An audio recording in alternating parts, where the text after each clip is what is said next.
CosmicRadio.TV. Cinematalkraphy.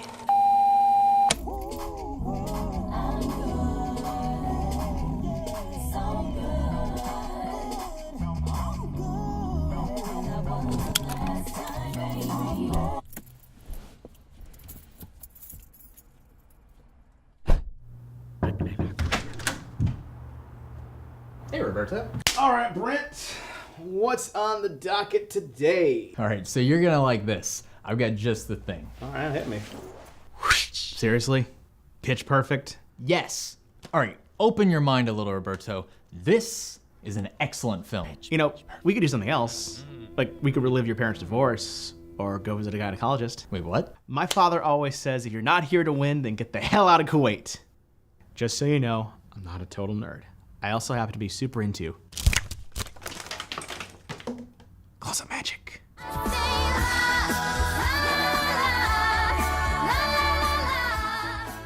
Welcome to Cinematography.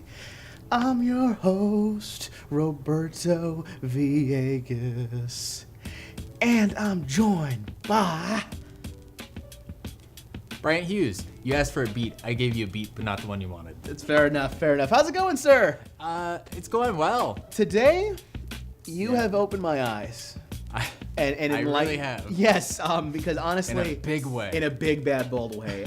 Because going into this film, the way you described it, like you would say, like, okay, so what the fuck is going on? What is Pitch Perfect? You're like, well, it's got this DJ girl that... yeah, she's going to college. Yeah, and she's like, she wants to be a DJ and move out to LA. And my face but her is dad going doesn't like, want her to, and then like I'm cringing just hearing it. Like, and then there's Acapella, and then she's like, ugh, and then she kind of falls in with him, and then like and the everybody's thing happy. is that because the way you described it, it came off as like every other movie. Sure. Like yeah. it's funny we bring that up because that was one of the thematics of the film was that every movie has all the same kind of beats that they follow, and you know what the ending's gonna be. Which is funny because, you know, going in, I knew exactly what the ending was going to be as things were kind of, you know, powering through. Yeah. But coming into the film, I quite enjoyed the whole thing. I dug that it had this sort of surreal, like ultimately the thing that helped it out was that it didn't take itself seriously. And it was very apparent up front that we are not going to take ourselves seriously. We sing covers of songs, but we do it without any instruments. It's all from our mouths. Yikes. Because had it been a sort of movie where the world universe had been like not comedy and like a lot more real, it might have scared me. They're me. like, guys, we care a lot about acapella. Yeah. This is our Mighty Ducks of acapella. Like drum roll, I mean like drum roll I've never seen, but you know, when you watch it, like it can get a little bit serious because you know drum core can have that, but acapella is just this weird like already it already has that stigma of what it is. And going into it, had it not been this very apparent like lighthearted joke, I think I would have hated it. You know? Probably, yeah. But I mean, that's like so tied in and integral to the identity of Pitch Perfect. So then what got you to wise to Pitch Perfect? Because obviously this doesn't, I mean, not because this movie isn't up your wheelhouse, it just doesn't seem like the kind of movie that you would have gravitated towards at the get-go. Right, so I definitely have like a soft spot in my heart for romantic comedies and movies like that. Like even though they can be some of the most predictable films on the planet and kind of poorly written, there's something about just like a feel-good movie that I can get behind. Right. But yeah, I went into this and I was thinking, oh man, yeah, like, I'm just not. This is. That's not exactly what good. I went into. It was like it was gonna be this film that was gonna be so by the numbers that I'd be like just. Right. Yeah. So I saw it at my mom's house because I was just visiting family, and they just burned through movies. Right. And I guess they had recorded it on one of the movie channels, and so I sat down and started watching it, and the whole time I was just like really walled off from it, but there were little signs of, oh, okay, that was good. Yeah. Okay, I think I see where this is going. And then it got like pretty deep into it, and for whatever reason we had to stop. Oh, and no. I was like so bummed. I need to know how this ends. Yeah. So when I drove back to San Marcos, and then I was like, I need this movie. I need to see how it ends. And so I went and got it. We watched it on Ultraviolet because I left my Blu-ray at home. Right. But it's nice. No, for sure. And what I enjoyed a lot about it, like I said, it didn't take itself seriously because it opens up, and we start off with our main character Becca, who is this played by Anna Kendrick. He's basically an actually kind of character I would imagine like I would hang out with in college and things like that. Like she was a DJ, she was trying to do her thing. She really didn't want to be there because she had already her trajectory plan. Like she already knew what she wanted to do and how to get it. Like she was, I need to go in LA and make my dues and all that. It wasn't an unacceptable kind of thing. Like she definitely was driven enough to do it. But what I liked about her is that, she comes to this campus, and so does the other guy too.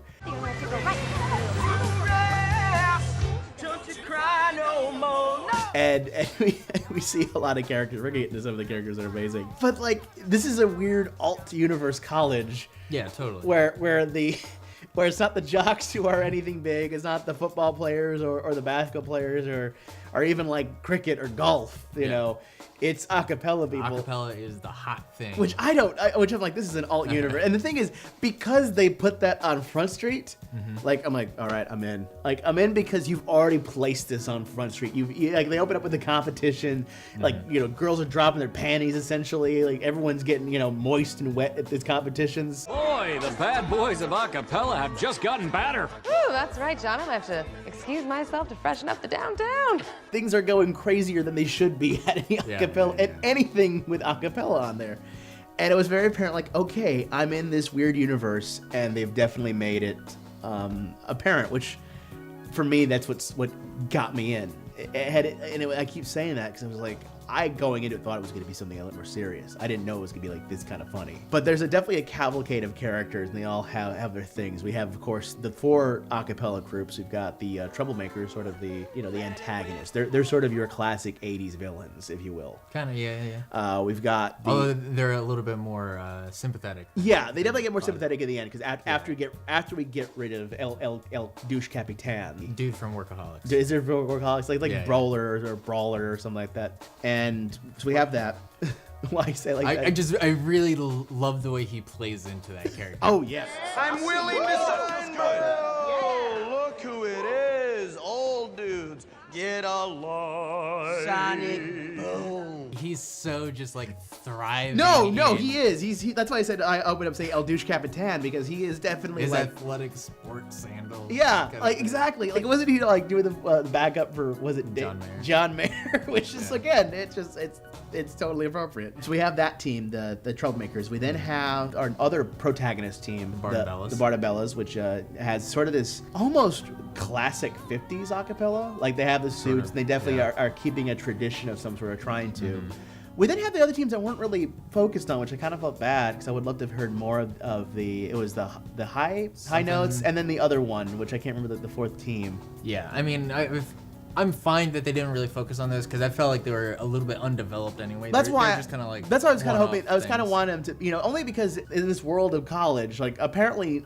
It's not good enough to have just one acapella team. We got to have 4. Yeah, because it's not even like all of the schools are competing. It's like all the schools are competing, and then inside the schools, there's one college for one. And it wasn't like that was like, well, there's boys girls team because that was the Troublemakers and the Bellas, but like the other ones had a mixture of like colors and races and genders. So it wasn't like. It wasn't like you couldn't have a mixed acapella team in this world, and just for some reason, the 4 tribes, formed. The other groups were kind of like the overflow for the 2 main ones. Like they got the cream of the crop, but then everybody else just kind of like, all right, yeah, sure. Right, but which I didn't understand. I was like, this seems like a weird thing of having like 4 teams. That's why I told Brandt like in the middle. I go, why are there 4 teams together? And like, what? I get the 2. The 2 makes sense because you have a male and female, and you have this really macho team and this very feminine team, and for sure that's a classic antagonist protagonist kind of hookup. But then you just got these other 2 groups that exist for the sake of existing, and I kind of felt bad because I'm like, I wish they had developed more. It almost felt like they needed them for the riff moment so they could pass off. Like they just needed a fourth team for that moment of the shot, which I'm like, oh, at that point, because again, you can't just have the boys and girls and that. Yeah, kind of thing. it would feel a little small in moments Exactly. like that. And so that's the only reason I could think of it being there. But definitely we had some fun characters. I think one of the characters you had warned me about. Benji, the magician. There he is. I'm Benji. Must be Jesse. And you must be kidding. Benji was a kind of a nerd. He's definitely, like, he'd come into his introduction as he's quite literally in his best Darth. Open up the door. He's got a cape on. He's got the whole wall decorated up in full Star Wars regalia. Complete gear, everything. Amazing. He's got Vader lightsaber up there, Rebels and the Imperial logo.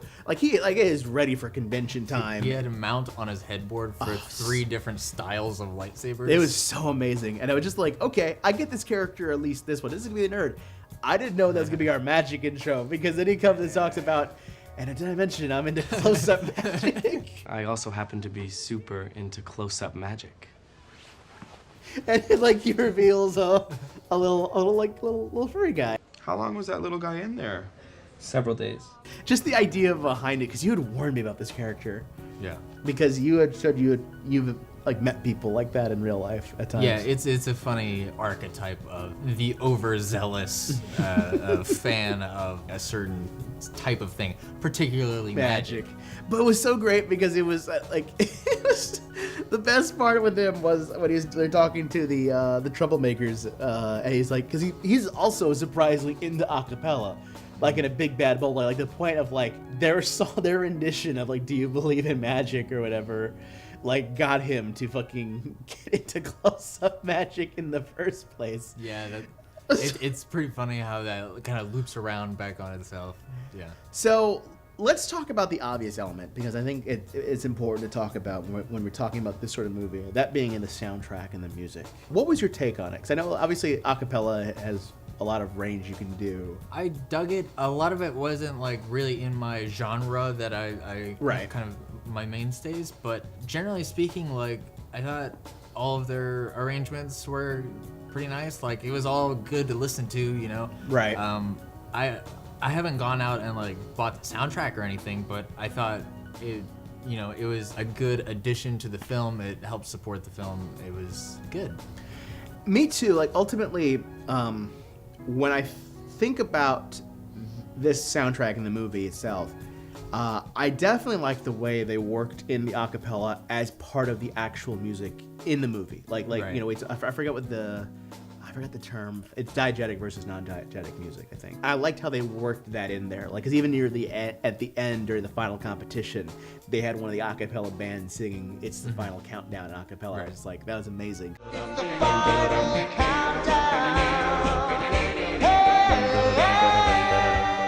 Again, it worked out perfectly. Sure. I mean, even the Universal logo was done in acapella. But again, it's a good touch. And I felt that having Becca, who's kind of a DJ, working in those elements of being a DJ as well as acapella was great. Because it's definitely like when she got in the mix of doing acapella and layering the different songs, it was amazing.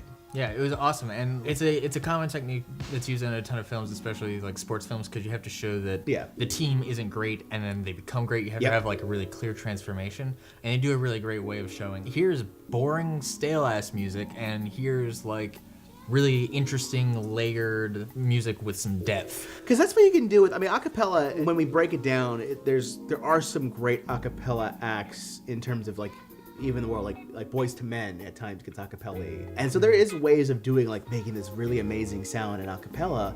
It just requires a lot of thinking as to that. And what I liked about the movie is that being a kind of a DJ is like that, where you're layering all these different elements. When you're producing music, you're laying all these elements together and putting them there to make this complete package. And I like that Becca was sort of our way of saying, well, wait a minute. If we layer this stuff and kind of pull from different genres, we can make this amazing sound. And you find that out in the finals, because it was just this explosion of Simple Minds, Don't You Forget About Me, and all these different songs just becoming this one giant piece that was just amazing. Yeah. And also it was cool because she was able to infuse that style into the musical competition. It was a really great, unique way to do something that, again, like a lot of films do, where you have your protagonist and you want them to be like the chosen one. And it helped her have an identity away from everybody else in like a really special way, and it showed like her greatness as a character. Yeah, I mean, it's because ultimately she was gonna be we knew going in this whole scene that she was gonna be the quote unquote sane one. She came at it with a very realistic intention. Yeah, of like, exactly. oh, this is a thing? Oh, right. This is like a thing now. Oh, totes. This is popular. And also that's a great way to like, you know, the audience coming in is we're being introduced to this world where acapella is, oh, right, this is a thing. Exactly. And then she is in a sense, the audience are get in moments like that. Yeah, speaking of which, let's talk about acting. Because we had a lot of different characters.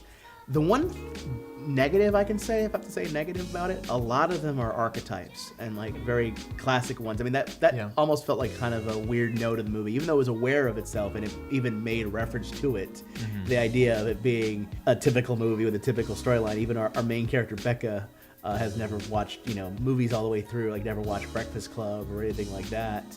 What, do you not like movies or something? Like any movies? You don't... What the hell is wrong with you? When she broke it down, she's like, yeah, all the movies end the same way. The boy gets the girl, the band wins the championship, and things like that. They're fine. I just get bored and never make it to the end. The endings are the best part. They're predictable. A lot of these characters follow those sort of stereotypes. I'm not sure it's a good thing or bad thing, but what is your thoughts on that? Yeah, it absolutely didn't bother me with Becca. I think Becca, I think I'm okay it was with. really grounded and like made sense and everything. Yeah. A good handful of the girls in the Barton Bellas, I felt like were kind of one note. Yeah. Right? And so they didn't feel as great as right. say Becca. Like Becca was definitely a more fleshed out character. Yeah, she's our main character, but a lot of the characters like almost had this weird one dimensionality. And even when they tried to add dimension to them, like specifically I think of the girl with the pink hair, I forgot the character's name. But like when they did the whole like, you know, we're getting the team back together, like she's gambling for no apparent reason. Like, you know, we never had gotten any depth of her. All we got with the Asian girl was that she was sort of quiet. And that's about it. They never really gave her any more than this one character, and except this weird character at points. Like I think the weirdest moment was just her, like she fell into vomit, and she's, you know, making a vomit angel because because apparently it's the thing she does. Like, and again, they never like. I feel bad because I would have loved to have seen those characters have a little bit more depth, as opposed to just like we see them at this moment of when they weren't together. That's where they had their own lives, and it's like I'm curious what those lives were like. You know, they just. They never really addressed those where they addressed just purely Becca's. Yeah, it would have been nice to have rounded them off and had a little bit more depth to those characters. But on the flip side, at least the kind of one-off moments that they did have were always pretty fun. Yeah, no, for sure. So and I can definitely give it some leniency in that. Oh no, and I am too. Just like I said, it's one of the only like negatives I can say is that like because I wish like because like one of the constant themes of the story was our main Bella. I keep forgetting names. Man, we are the worst. We're the worst of names. That's fine now. But I wish they would have given her a little bit more. Because she had this idea of like, it's got to be the same, it's got to be the same, it's got to be the same, and it was very revealed that her dad was kind of this way. I wish we could have gotten more of her with that attitude and more of that backstory, because you know maybe have her with her father at one point or so, because she had a lot of demons in her, you know, a lot of skeletons and claws, a lot of demons to kind of deal through, and I think it would have helped make her a lot more human up until that point. Because that was the one thing that bugged me is like, man, she's just a stuck-up bitch. But she has a reason to be a stuck-up bitch. I just wish they would have given to me that a lot sooner, or had that kind of as this kind of contrast to here's Becca, who has a lot of issues with her father and a lot of issues with not necessarily being what she wants to be, and has all these weird personal issues with connections and sort of opening up. Here's the flip with our other character who has a father who is very strict and has a certain way of doing things. Like I would have liked to have seen that as well, if nothing more, to have. Here's our two foils in the team.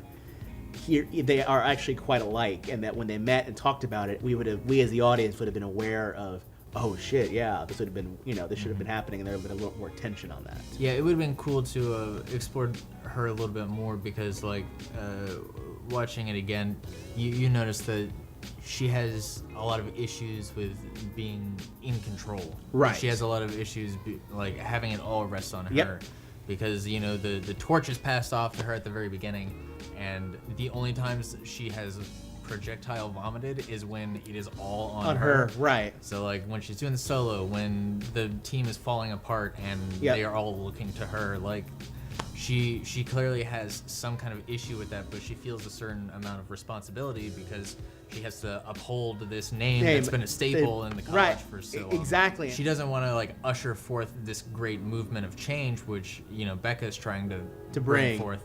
And so she has like she very clearly has a ton of like internal conflict. Right, and I would love to, because that's what was bugging me was like when the movie could go. I hope they define why she has all this conflict, because this conflict's interesting, because she definitely has an issue with change and an issue with things moving a certain way.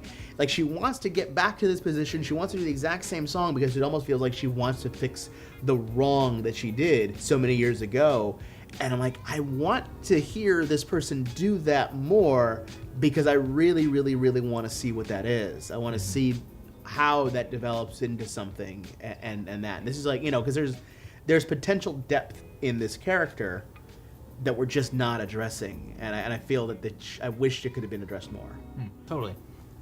Jumping back to the music, what did you think about the cups? Because the cup song has kind of been like, it has grown. I feel like it's grown a little bit outside of the film itself. It's lived its own life outside of this. I think it was cool. Like again, it was a nice moment. Yeah, I liked ultimately everything in the music. I liked. Well, you know, and any one moment I couldn't say. I'll put it this way: whenever I see good acapella, I am impressed. Like acapella is cool. I mean, you know, there's the famous rockapella. So acapella has never been this like, oh, I hate it, but it's never been that cool thing. And what I liked about this movie is that it kind of made it seem really cool. Like, because when it got, like for me, when they got to the competition, it was cool when they did their own thing and they broke out and they did their own kind of had their stuff.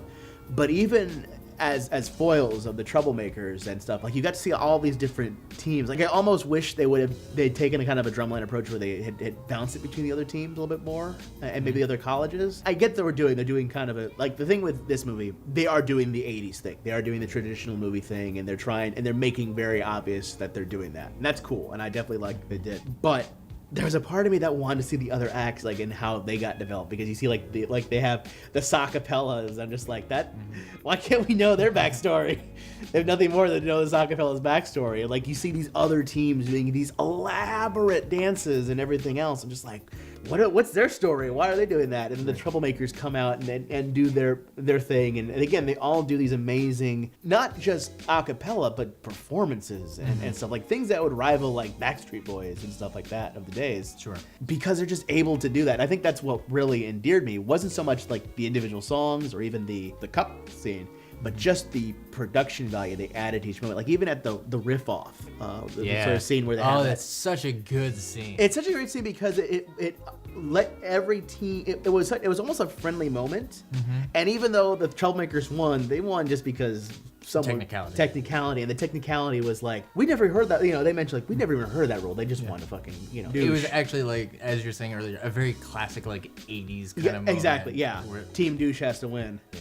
But what I liked about that scene the most was once Becca got in the mix, not only did she get her whole group together, but she endeared everybody. Right, yeah. The other teams, passerbys, and it did this very much camera effect of passing it around, going the camera. You could see everybody was into it. It was such a very high production because it was a really powerful moment. It was a really powerful moment. It was really, like, again, a very well shot one too, because you had sort of center camera. One group would kick in, another artist would come in and start, riffing on that, and would pass it along. It became, it almost became a lot less of it being a competition. And I kind of wished that I was happy when Becca got on, the competition kind of fell by the wayside, because you started seeing that if we could just get rid of the concept of this douchebag here, of the Troublemakers, and if this bitch over here could just get over the fact of letting things change and ushering the new era of what needs to happen, we could have something magical among not just simply the Bellas, but everybody here. Yeah. And it was very apparent in that scene. Yeah, and it's funny that you mentioned that because I didn't even fully piece it together, but like the the two main people who are leading the two main teams are like the two people who are holding the whole thing back. Exactly. And then the moment that both of them kind of get out of the way of themselves, like everything becomes much more friendly and once our main Bella admits, you know what, I am not. This needs to change. What do we need to do? Right. And it's like, we just need to figure out something new. And once the other douche goes and joins John Mayer, they say John Cougar Mellencamp, which is like the opposite of John Mayer. That was the generation prior to his John Mayer. I'm kidding. Once he goes over there and does his LA thing, like you saw the Troublemakers go into this weird musical era that even because they would always do just one song, but you saw them doing this. They worked in rap in their thing. They worked in all these different music. We obviously had our magic guy come in and sing and do all the amazing things. And you even saw the Bellas on the other side who would normally have been like, no, we can't cheer them on. We can't cheer them on. You saw them getting into it too. Right. And it became very apparent. And then, then the Bellas go on and they do the whole, don't you forget about me. And he does the whole, fist, pump thing. Freeze frame. Yeah. It was like, it was very apparent that this is the new era and this is what needs to happen, and that. And then you also see the Troublemakers after the Barton Bella's final performance. Yeah. They finally cheer. Like, yeah, exactly. Yeah. Because ultimately there was a point made by one of the announcers, and as silly as the announcers were, because they're over the top and great for being just that. I love just wildly inappropriate. Just wildly inappropriate. I love it. So what was the name of your original team? The menstrual cycles, Jeff. Well, that's an unfortunate name. What I loved about, they said at least one poignant, point was that, and of course, remember people, we are all, even though this is a competition and stuff, we're here to have fun. I mean, ultimately, we're here to have fun. It's a tough competition, but we're all here to have a good time. And I think that's what they learned at the end, is that even though they're competing, and they always will be competing, and they'll always be trying to make themselves better, that's the beauty part of competition, is that they all there to have fun. And once both teams just started to have fun, that's when they both made magic. Sure. And I think that's what that so to speak. I see what I did there. They did it because that scene couldn't have happened at the beginning of the film, And that's what I love about movies like this, is when we come to that scene that we just couldn't have at the beginning, and it shows how the teams have grown. Shows the arc. Yeah, and it was such a great thing. And then we of course cut back to McLovin and his boy Wonder. So obviously we recommend this. Yeah, and one quick thing before we kind of wrap up. I didn't really think about this until we watched it today, and I've seen the movie you've seen respectable number of times. Right, this is my first time viewing, for sure. This is kind of one of my go-tos. I just want something on and to feel good tonight, so I'm gonna watch Pitch Perfect. But I didn't really think about it until today, but there's a really interesting way that they layer the story beats. Yeah. So at a certain point, they need to have a serious change in the group. That's apparent. And they need to have an interesting way to get to that point. And I feel like a lot of movies kind of end up taking a sort of plausible but a little bit convoluted way to get there. Yeah. But here they did a really interesting way of, it feels so organic the way they got there. So they had all these moments building up in Becca where something has to change. This is ridiculous. And she knows that, and she's aware of that. She keeps trying to she's trying to almost ease people into change, but our main characters just won't, on both sides, but they just won't let it happen. Right. And so ultimately she said, fuck it, I want to force change. Yeah. So they're doing their performance, and she starts doing the layered vocals and stuff. And then, so that creates this big, internal conflict in the group, right? So Becca runs out, and then Benji chases after her. That's how he sees the kid. Yep. So that's how he gets the other team disqualified. To then get which they needed that, so that way they gave the Barton Bellas a reason to believe that they wouldn't be returning. So that way that one girl could get the throat surgery. So that way she couldn't take the solos. Yeah. So that way they needed to have a crazy change. Right. Something had to happen. There's such an awesome way that they everything makes perfect sense, and it naturally finds its way through the arcs that are fairly predictable, as they say in the film.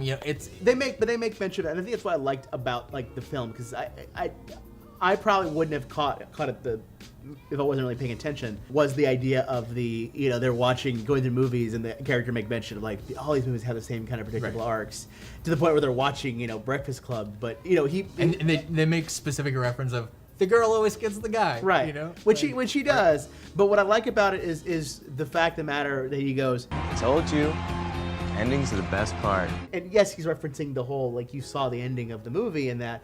But you saw Bella as she's watching, or Becca, sorry, not Bella, I keep saying, Becca, as she's watching the ending scene of Breakfast Club. Like, she's tearing up, she's crying, because she's like, this is a powerful moment. And, when that song plays in that movie, Simple Minds, it is. And what I liked about it was that at that end scene too, because you're absolutely right with this layering and getting everything kicked off, that even when it got to that was a very powerful music moment. Like, even everyone in the audience into it, but even like me, like watching, I couldn't help but smile. And whenever I see a very powerful ending, a very thing, I get excited and I smile. I always get happy and like, yeah, that was kind of amazing.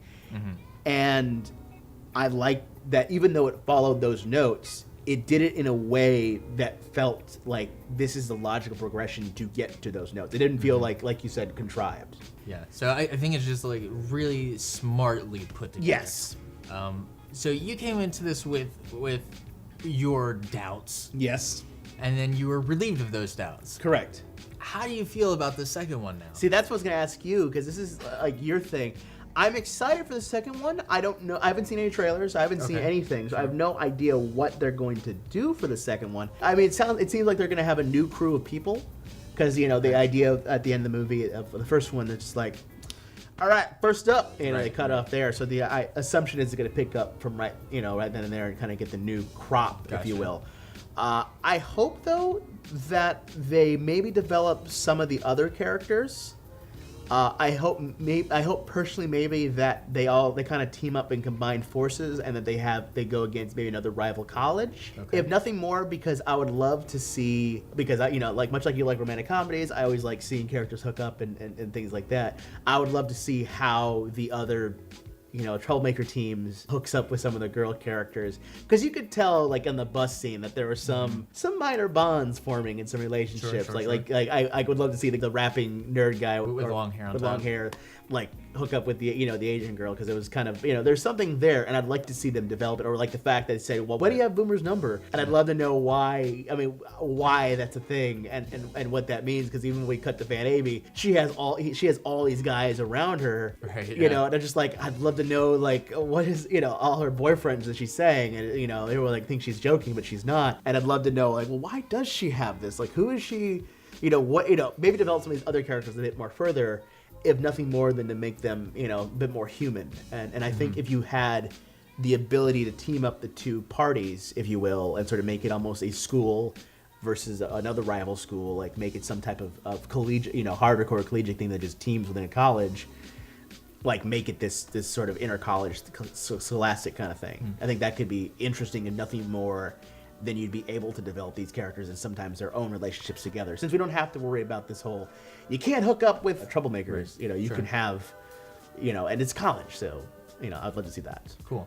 What about you? Yeah, I've seen one of the trailers, so I won't talk specifically about anything I saw there. I hope it's good. I'm kind of tempering expectations because I don't want to. Well, because ultimately, like this, sequels are tough. Yeah, sequels are very tough. I mean, especially comedy sequels are tough. The only way you up this kind of thing is you up the music and you up the production value. It's the only thing you do, and that requires a lot of thought. Because I mean, obviously, the fear is going to be they're just going to do the exact same thing again, except worse. Except worse. Well, because if they did, like, let's say for example, they did the exact same thing, because you can't really do that. Because it's again the only way I can see it being made better. Obviously, they're going to have a new crop of people, because that's going to happen. And the Becca might not be our main character. The only way I can see it happening is that if they had the two teams working together, or having a more friendly kind of thing, something where they have to be ultimately, because it's harder to redo the whole, all right, these four are again, and they're competing for the semifinals kind of thing. Like sure. You don't want to rehash that. You have to do something new. And the only way I can see it being something new is if either A, the music program's going to get cut, which would be kind of lame, and that'd be the same kind of stuff, and I really hate that. Or B, put a different type of competition where they can't have the 4 teams anymore. Right. They all have to kind of team up now. The one thing I'll say, yeah, and this wasn't in the trailer, but I am privy to this information. Do you know who's going to be in the movie? Donald Glover? John Hodgman. Wow. So, I'm just saying, like... The Hodge? The Hodge, man. So, it's got to be at least bare minimum decent. We hope. I mean, it's John Hodgman, so that's an easy... Like, I trust John Hodgman's taste. I don't know. We've seen comedy actors that we trust in the past. John Hodgman. I know. I'm not saying that John Hodgman isn't a good judge of character. I'm not sure. I'm a big fan of the Judge John Hodgman podcast. I am fan. I'm definitely a fan of John Hodgman too. But for me, I hope the movie's good just because I hope it's good. Sure, I honestly, absolutely. I did like the first one, and I want to make sure the second one's good too. Judging putting John Hodgman there, like, oh, I'm intrigued now. That should be fun. But it's not like there haven't been actors in the past that haven't disappointed me. On a side note, do you want to know what movie Donald Glover is in? What is he in? Magic Mike XXL. That I want to see. Right? Like, I will watch that movie just to see him and be like, what is he doing here? Oh, Magic Mike I haven't seen, but I've always heard that was we may have to do an episode of cinematography on that one day in the future. Yeah, that'll be a weird episode, but... From what I heard, it's a good movie, so... All right. I'll take your word on it. But, yeah. The boys at Double Toasted liked it, so... Oh, okay. Well, there you go. Yeah. But yeah, Pitch Perfect 2, we're definitely going to check it out. Oh, yeah, we'll definitely do a reaction for that in the future. So you just wait until that comes out. And of course, thank you so much, Brandt, for being here and doing the show with me. Where can people find you, sir? You can find me on Twitter. Username Gadwag. GATOWAG.